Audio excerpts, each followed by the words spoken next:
नमस्कार दोस्तों, स्वागत है आपका परीक्षा.com पर। जैसा कि हम पढ़ रहे हैं हिंदी साहित्य का इतिहास। पहले मैं 2 क्लास करा चुका हूं, आप उसमें जाकर देख सकते हैं कि सबसे पहले हमने बताया था कि आर्यंस कहाँ से आए, आर्य भाषा कैसे आई, फिर संस्कृत आई, फिर ठीक है, इस तरीके से हमने बताया है। दूसरी क्लास में हमने बताया कि प्राचीन भारतीय आर्य भाषा के बारे में, मध्यकालीन भारतीय आर्य भाषा के बारे में और आधुनिक भारतीय आर्य भाषा के बारे में। उसके बारे में हमने तीनों के बारे में वहाँ पर वर्गीकरण किया है। तो आज हम पढ़ेंगे आधुनिक भारतीय आर्य भाषा के बारे में, ठीक है। तो सबसे पहले जानेंगे इसकी शुरुआत कहाँ से हुई, ठीक है। तो इसको भी 3 भागों में बांटा गया है, प्राचीन हिंदी, ठीक है, मध्यकालीन हिंदी और आधुनिक हिंदी, ठीक है। तो प्राचीन हिंदी का समय जो बताया है वो बताया है 1100 से 1400 AD का, ठीक है। मध्यकालीन हिंदी का जो समय बताया है 1400 से 1850 AD का, और आधुनिक हिंदी का जो समय बताया है वो 1850 से अब तक का समय बताया गया है, ठीक है। तो प्राचीन हिंदी से क्या अभिप्राय है? इससे ये अभिप्राय है कि जो हिंदी भाषा है उसका वो शिशुकाल माना जाता है, किसी भी बोली का स्पष्ट रूप नहीं निकला था। प्राचीन हिंदी से ये मतलब है, ठीक है। तो अपभ्रंश और अपभट्ट का प्रभाव था, जैसा कि मैंने बताया। हिंदी की बोलियों में स्पष्टता नहीं थी, ठीक है, उसका रूप विकसित नहीं हुआ था हिंदियों का। ब्रजभाषा, अवधी और खड़ी बोली के कुछ शब्द हमें अपभ्रंश और अपभट्ट में दिखाई देने लगे थे, ठीक है। तो एक क्वेश्चन बड़ा फेमस क्वेश्चन है, ये अक्सर कर एग्जामों में पूछा जाता है, कौन सा, कि ब्रजभाषा का प्राचीनतम ग्रंथ कौन सा है? ये सुधीर अग्रवाल का प्रद्युमन चरित्र है, ठीक है, जो कब लिखा गया था? लगभग इसका जो डेट मानी जाती है 1354 ईस्वी की मानी जाती है, ठीक है। और फिर एक क्वेश्चन कभी कभार ये भी आ जाता है कि अवधी की पहली कृति कौन सी है? अवधी की पहली कृति है मुल्ला दाऊद ने जो लिखी थी, जिसका नाम चंद्रायन और लोर कहा, 1370 ईस्वी का, ठीक है। तो ये प्राचीन हिंदी में बस इतना ही है, ज़्यादा हमें किसी एग्जाम के लिए अगर पढ़ें तो इतने से ज़्यादा पढ़ने की कोई ज़रूरत नहीं, क्योंकि हिंदी क्या एक समुद्र की तरह है, हम केवल उसमें से एक क्षण, एक बूंद या एक बाल्टी के बराबर ही पढ़ पाते हैं, ठीक है।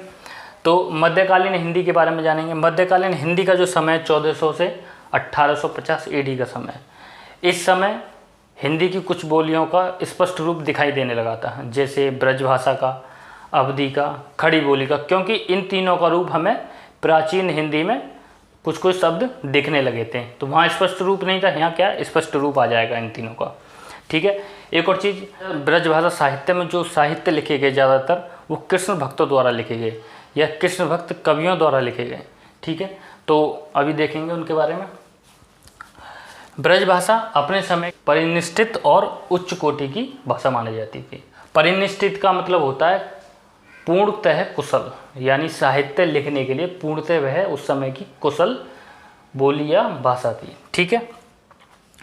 अब अनुवादित करने का श्रेय ब्रजभाषा का हमारा जाता है कृष्ण भक्तों पर, जिन्होंने अनेकों रचनाएं करी, ठीक है। शुद्धाद्वैत संप्रदाय के कवि हुए सूरदास और नंददास। सूरदास को सूरसागर भी कहा जाता है, और एक क्वेश्चन ये भी आ जाता है कि अष्टछाप का जहाज किसे कहा जाता है? वो किसे कहा जाता है? सूरदास को, ठीक है। निम्बार्क संप्रदाय के कवि हुए श्री भट्ट। चैतन्य संप्रदाय के कवि हुए गदाधर भट्ट, और राधा वल्लभ संप्रदाय के कवि हुए हित हरिवंश। हित हरिवंश को हम कहते हैं श्री कृष्ण की बांसुरी के अवतार, इनको माना जाता है। ये कभी कभार क्वेश्चन पूछ लिया जाता है कि श्री कृष्ण की बांसुरी के अवतार कौन से कवि हुए? तो वो हुए हित हरिवंश, ठीक है।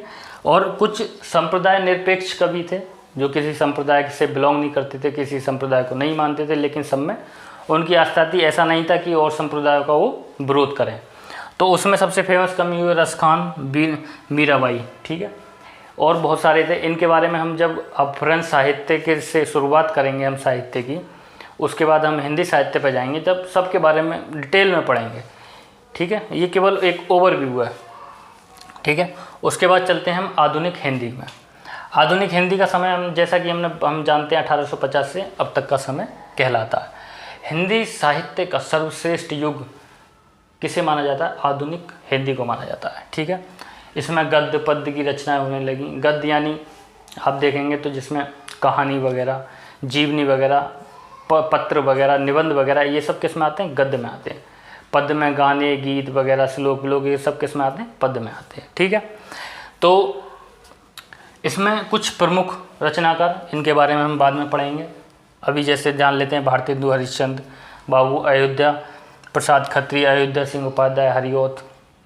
ठीक है, इनके बारे में एक ये क्वेश्चन अक्सर कर पूछ लिया जाता है, ये इंपॉर्टेंट क्वेश्चन है, तो आपको अब ध्यान रखेंगे। आगे भी जब मैं बताऊंगा तो आपके दिमाग में इंटरलिंक करेगा कि हाँ ये क्वेश्चन बताया ये चीज़। खड़ी बोली के प्रथम कवि कौन से माने जाते हैं? अयोध्या सिंह उपाध्याय, हरिऔध। और खड़ी बोली का प्रथम महाकाव्य कौन सा था? प्रिय प्रवास। और फिर देखेंगे हिंदी का क्रमबद्ध विकास। ठीक है, अगर आपने मेरी पिछली वीडियो देखी है तो आप इसको बता सकते हैं, अगर नहीं देखी है तो आप जान लीजिए, कभी कभार क्रम एग्जामों में पूछ लिया जाता है। ठीक है, हिंदी में अक्सर कर ये आ जाता है कि क्रम बताइए कौन सा क्रम है। ठीक है, कौन सा क्रम सही है हिंदी का। हिंदी का क्रमबद्ध विकास जो हुआ, सबसे पहले आर्य, मैंने बताया आर्य भाषा थी आर्यों की, संस्कृत, पाली, प्राकृत, अपभ्रंश, प्राचीन हिंदी, आधुनिक हिंदी और मध्यकालीन हिंदी, आधुनिक हिंदी, ये सब हैं। ठीक है, तो इसके बाद हम शुरुआत करेंगे अपभ्रंश साहित्य की, जिसमें सिद्ध साहित्य, जैन साहित्य और नाथ साहित्य के बारे में, जिसमें भी नाथ साहित्य 2 समुदायों में बटे हुए हैं। ठीक है, तो ये क्लास यहीं पे समाप्त होती है। अगर ये क्लास आपको पसंद आई हो तो वीडियो को लाइक करें, शेयर करें, सब्सक्राइब करें। नहीं भी आई हो तो डिसलाइक करें। ठीक है, नोट कर सकते हैं आप। धन्यवाद।